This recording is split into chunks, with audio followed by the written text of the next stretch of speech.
मेरे इस चैनल पर स्वागत है जिसका नाम है गोल्डी कुमारी। आज जिस विषय से संबंधित मैं वीडियो बना रही हूँ वो है मिस्टर रॉबर्ट कियोसाकी द्वारा लिखी गई book rich dad poor dad. वो बुक है जिसे रॉबर्ट कियोसाकी ने लिखा है, रॉबर्ट ने लिखा है कि उन्होंने कैसे गरीब से अमीर होने के बारे में सीखा। रॉबर्ट ने जो कुछ भी सीखा है उसमें उतनी ही आसानी के साथ लिखा है जितनी आसानी से उन्होंने उसे सीखा था। रॉबर्ट इसमें लिखते हैं कि मैंने अमीर होने के बारे में जिस व्यक्ति से सीखा है, दोस्त के पापा थे जिन्हें वो अपने अमीर डैड कहते हैं और जो उनके अपने डैड हैं उन्हें वो पुअर डैड कहते हैं। और इसी के आधार पर इस बुक का नाम रिच डैड पुअर डैड रखने इसकी प्रस्तावना। और रॉबर्ट के फेवरेट कवि की कविता तथा उसके जो सबक शुरू होते हैं अध्याय 1 से, जो पहला सबक है उसे सीख रहे हैं। अध्याय 1 से संबंधित जो सबक इसमें है उनसे संबंधित जो कुछ भी इसमें लिखा है मैं वो सब आपको पढ़ के सुना रही हूँ। मैंने पिछली वीडियो में छोड़ा था, वहाँ से आगे मैं शुरू करने जा रही हूँ। अगर आपको भी जानना है कि इस बुक में क्या लिखा है तो आप मेरे इस चैनल को सब्सक्राइब कर लीजिए। शनिवार को कतार में इंतजार करना। मैं माइक के डैडी का सामना करने को तैयार था। असल डैडी भी उन पर नाराज थे जिन्हें मैं गरीब डैडी कहता हूँ। अमीर डैडी बाल श्रम कानूनों का उल्लंघन कर रहे हैं और उनकी जांच होनी चाहिए। शिक्षित गरीब डैडी ने मुझसे वह मांगने को कहा जिसका मैं हकदार था, कम से कम 25 सेंट प्रति घंटा। गरीब डैडी ने मुझसे कहा कि अगर मेरी तनख्वाह नहीं बढ़ती है तो मुझे तुरंत नौकरी छोड़ देनी चाहिए। वैसे भी तुम्हें उस घटिया नौकरी की जरूरत नहीं है, मेरे गरीब डैडी ने तैश में कहा। शनिवार की सुबह 8 बजे मैं माइक के घर पहुंचा और दरवाजा माइक के डैडी ने खोला। जाओ और कतार में इंतजार करो, उन्होंने मेरे दाखिल होते समय कहा।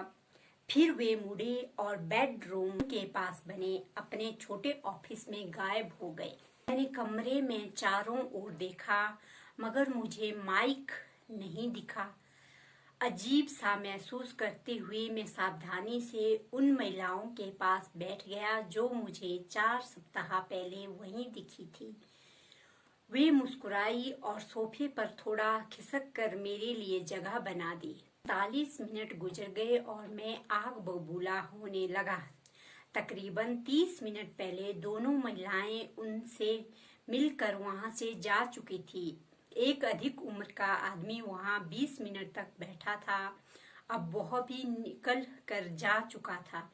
मकान खाली था। यहाँ मैं हवाई के उस सुहाने दिन एक सिलन भरे अंधेरे लिविंग रूम में बैठा था और एक लालची आदमी से बात करने का इंतजार कर रहा था जो बच्चों का शोषण करता था। मुझे ऑफिस में इधर उधर कागज सरकने की आवाज सुनाई दे रही थी। वे फोन पर बात कर रहे थे और मुझे नजरअंदाज कर रहे थे। उनसे मिले बिना ही बाहर जाने के लिए तैयार था लेकिन किसी कारण में रुक गया। आखिर 15 मिनट बाद ठीक 9 बजे अमीर डैडी अपने ऑफिस के बाहर निकले। आखिर 15 मिनट बाद ठीक 9 बजे अमीर डैडी अपने ऑफिस के बाहर निकले। बिना कुछ कहे उन्होंने मुझे हाथ से ऑफिस में आने का इशारा किया। अमीर डैडी ने अपने ऑफिस की कुर्सी को घुमाते हुए कहा, मुझे लगता है कि तुम वेतन बढ़वाना चाहते हो या तुम नौकरी छोड़ने वाले हो। रुआसी आवाज में मेरे मुंह से निकला, देखिए आप समझौते की शर्त पूरी नहीं कर रहे हैं। 9 साल की उम्र में किसी वयस्क से मुठभेड़ करना सचमुच डरावना था। आपने कहा था कि अगर मैं आपके लिए काम करूंगा तो आप मुझे सिखाएंगे।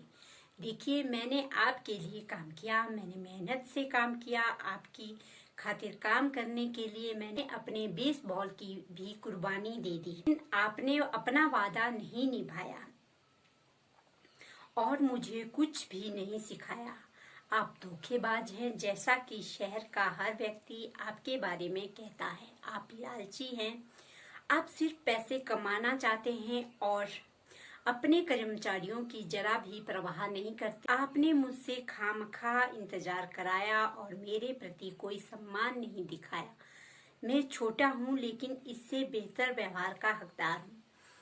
अमीर डैडी अपनी घूमने वाली कुर्सी में आगे पीछे झूलने लगे। अपनी ठुड्डी पर हाथ रखकर उन्होंने मुझे एकटक देखा। बुरा नहीं है, उन्होंने कहा, 1 महीना भी नहीं हुआ और तुम वही भाषा बोल रहे हो जो मेरे ज्यादातर कर्मचारी बोलते हैं। क्या? मैंने पूछा। मैं समझ नहीं पाया कि वे क्या कह रहे थे, इसलिए मैंने अपना दुखड़ा जारी रखा। मैंने सोचा था कि आप अपना वादा निभाएंगे और मुझे सिखाएंगे। इसके बजाय आप मुझ पर अत्याचार कर रहे हैं। यह जुल्म है, सरासर जुल्म है। मैं तुम्हें सिखा रहा हूँ, अमीर डैडी ने धीमे स्वर में कहा। आपने मुझे क्या सिखाया है? कुछ भी नहीं, मैंने गुस्से से कहा। जब मैं चंद सिक्कों के बदले काम करने के लिए तैयार हो गया, उसके बाद से आपने मुझसे बात तक नहीं की। 1 घंटे के बदले 10 सेंट। हाय हाय, मुझे तो सरकार से आपकी शिकायत करनी चाहिए। आप जानते हैं कि हमारे देश में बाल श्रम कानून है। आप तो जानते ही हैं, मेरे डैडी सरकार के लिए काम करते हैं। शाबाश, अमीर डैडी ने कहा। अब तुम उन अधिकतर कर्मचारियों की भाषा बोल रहे हो जो मेरे लिए काम करते थे। ऐसे कर्मचारी जिन्हें मैंने नौकरी से निकाल दिया है, जिन्होंने खुद नौकरी छोड़ दी है। तो इस बारे में आपको क्या कहना है? मैंने पूछा और मुझे एहसास था कि कम उम्र के बावजूद मैं काफी बहादुरी दिखा रहा था। आपने मुझसे झूठ बोला, मैंने आपके खातिर काम किया, आपने अपना वादा पूरा नहीं किया, आपने मुझे कुछ नहीं सिखाया। कौन कहता है कि मैंने तुम्हें कुछ नहीं सिखाया? अमीर डैडी ने शांति से पूछा। देखिए, इस दौरान आपने कभी मुझसे बात नहीं की। मैंने 3 सप्ताह तक काम किया और आपने मुझे कुछ नहीं सिखाया। मैंने मुंह बनाकर कहा। क्या सिखाने का मतलब बोलना या व्याख्यान देना होता है? क्या सिखाने का मतलब बोलना या व्याख्यान देना होता है? क्या सिखाने का मतलब बोलना या व्याख्यान देना ही है? अमीर डैडी ने पूछा। क्या मैंने जवाब दिया? इस तरह वे तुम्हें स्कूल में सिखाते हैं, उन्होंने मुस्कुराते हुए कहा। लेकिन जीवन तुम्हें इस तरह से नहीं सिखाता और मेरा मानना है कि जीवन सबसे अच्छा शिक्षक होता है। अधिकतर समय जीवन आपसे बात नहीं करता, यह आपको एक तरह से धक्का देता है। हर धक्के के साथ मानो जीवन कहता है, जाग जाओ, कोई चीज है जो तुम्हें सिखाना चाहता हूँ। यह आदमी कैसे बेसिर पैर की बातें कर रहा है। मैंने मन ही मन सोचा, आदमी से बात कर रहा था जिसे हवालात में बंद करने की जरूरत थी। तुम जीवन के सबक सीखते हो तो तुम्हें बहुत फायदा होगा। अगर नहीं सीखोगे तो जीवन तुम्हें बस चारों तरफ धक्के देगा। लोग 2 चीजें करते हैं। कुछ लोग जीवन के धक्के खाते रहते हैं, दूसरे नाराज होते हैं, पलटकर धक्का देते हैं, लेकिन वे अपने बॉस या अपनी नौकरी या अपने पति या पत्नी के खिलाफ अपना गुस्सा निकालते हैं। वे नहीं जानते कि यह जीवन है जो उन्हें धक्का दे रहा है। मुझे पता नहीं था कि वे किस बारे में बोल रहे थे। जीवन हम सबको धक्के मारता है। कुछ लोग हार मान लेते हैं और बाकी जूझते रहते हैं। कुछ लोग सबक सीख लेते लड़ते हैं और आगे बढ़ जाते हैं। वे जीवन के धक्कों का स्वागत करते हैं। गिने चुने लोगों के लिए इसका मतलब यह होता है कि उन्हें कुछ सीखने की जरूरत है और उन्हें कुछ सीख लेना चाहिए। वे सीख लेते हैं और आगे बढ़ जाते हैं। ज्यादातर लोग छोड़ देते हैं और कुछ लोग तुम्हारी तरह लड़ते भी हैं।